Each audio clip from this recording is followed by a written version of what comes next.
The biggest game of the season and toughest test of the year for the Kentucky Wildcats coming on the road this evening in Athens at top-ranked Georgia. It's the unbeaten Cats living with the undefeated Dogs. Mass hysteria. Lots of big names in this one, some Heisman contenders, but let's get right into it. First quarter, Carson Beck drops back to find Rosemy Jack-Saint over the middle for the 40-yard touchdown. 7-0, Georgia lead. Georgia again. This time, it's Beck to Thomas for the 15-yard touchdown, and it's now 14-0 as Georgia extends their lead. Moving on to the second quarter, this one's wide open. It's Beck to Oscar Delp, 5-yard touchdown, 21-0 Bulldog lead. Kentucky trying to score. It's Devin Leary to Caddis, 4-yard touchdown. It's now 21-7. Fast forward now, 24-7 Georgia, and Milton with the 5-yard touchdown rush. You'll see it here. And that brings the score to 31-7 Dogs. Final score in this one is a blowout. Georgia does what Georgia's been doing all year. They roll Kentucky 51-13.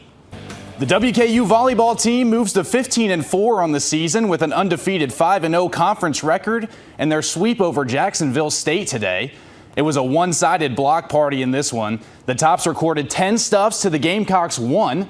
WKU hit 263 collectively in this domination. And surprise, surprise, it's Paige Briggs on top of the kills list with 8. And she's joined by Kaylee Cox and Kennedy Coyle, who also had 8.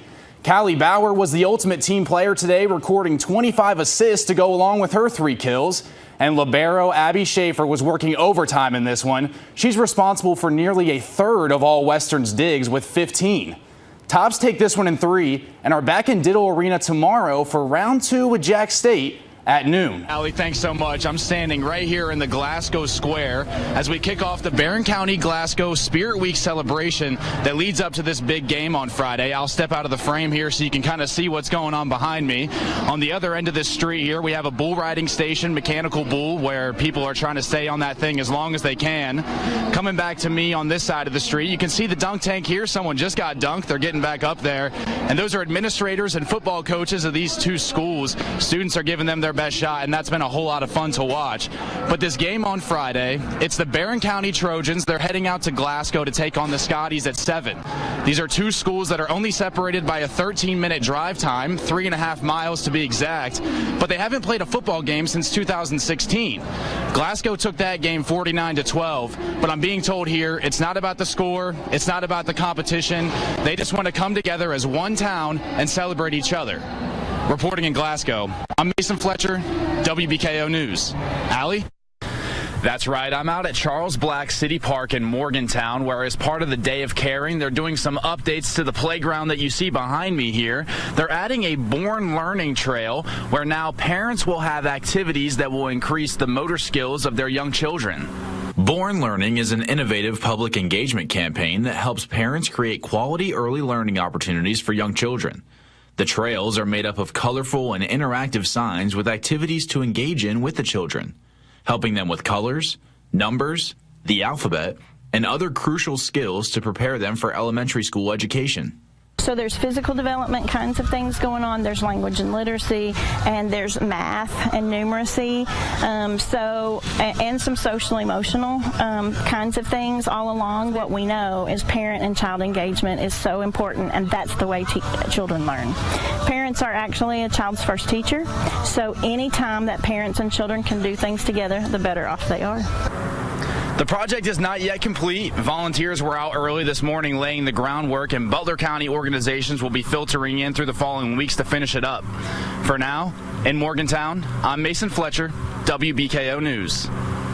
Welcome into Week 5 of football Friday night. I'm your host, Lauren Floyd. Now, Caden Gaylord Day is in Columbus as the Tops are preparing to take on Ohio State tomorrow afternoon. So I'm happy to be joined by Mason Fletcher to break down these battles on the gridiron. I mean, battles. That's what we're talking about tonight.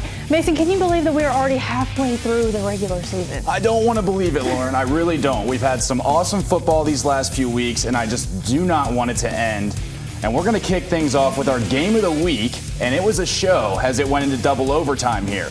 Let's swing it out to Glasgow for the big crosstown rivalry as they hosted the Barron County Trojans tonight. And we had another overtime game that we did not be able to show you guys. We really wish that we could. We had Logan County versus ACS. That one went to overtime where Logan County pulled out the win 29-26. How about those games tonight? They were insane. 2 overtime games in the same night, man. It was madness today, but I was loving all of it, and I'll be here next week, and hopefully we get some even more exciting football. I mean, we're like midway through, so, teams are finally finding their identity out there on the field, and we really saw that tonight. Some of the games we thought maybe they wouldn't be as close. They were barn burners, and we loved every single minute of it. Yes, we did. Yes, we did. And we will be here again next week. Absolutely. So we're going to switch gears here as Ohio State and Western Kentucky University are going to be going head-to-head at the Shoe in Columbus tomorrow with kickoff at 3 p.m. This is their very first meeting ever in program history. Western looking to get their first win against a Big Ten school. Yep. Looking to see Austin Reed kind of stretch that secondary a little bit. I think they can really make some noise out there.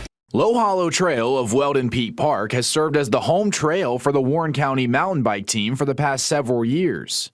But now, it has a chance to be removed due to city officials supported updates to the park. So the plans that they've given forth do support a lot of outdoor recreation opportunities, which is wonderful. But the trail that we use, the 2.2 mile Low Hollow Trail, isn't in those plans. And that trail is used by our mountain bike team 4 to 6 hours a week. It's what we're named after.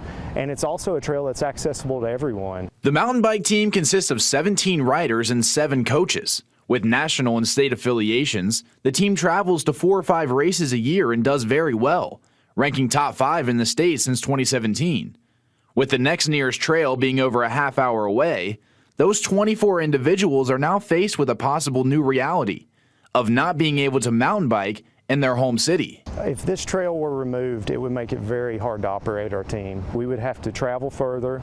Some parents wouldn't be able to do it. Our kids couldn't condition quite as well. We would have to practice on gravel trails or pavement, and it just doesn't give you the feel that a 2 mile or larger or longer mountain bike trail would. We have to practice on what's known as single track. The mountain bike team and their affiliates have big goals for their home trail, using it as a headquarters to attract other mountain bike enthusiasts to compete in Bowling Green. Without Low Hollow Trail, that wouldn't be possible. It's always been my dream that Low Hollow would be a venue for the Kentucky Cycling League's race series. And if this trail isn't here, that can never be a reality. And the KICL races bring a huge amount of people to the area, over 300 to 400 riders, parents, volunteers. They bring money and food and lodging. Reporting in Bowling Green, Mason Fletcher, WBKO News.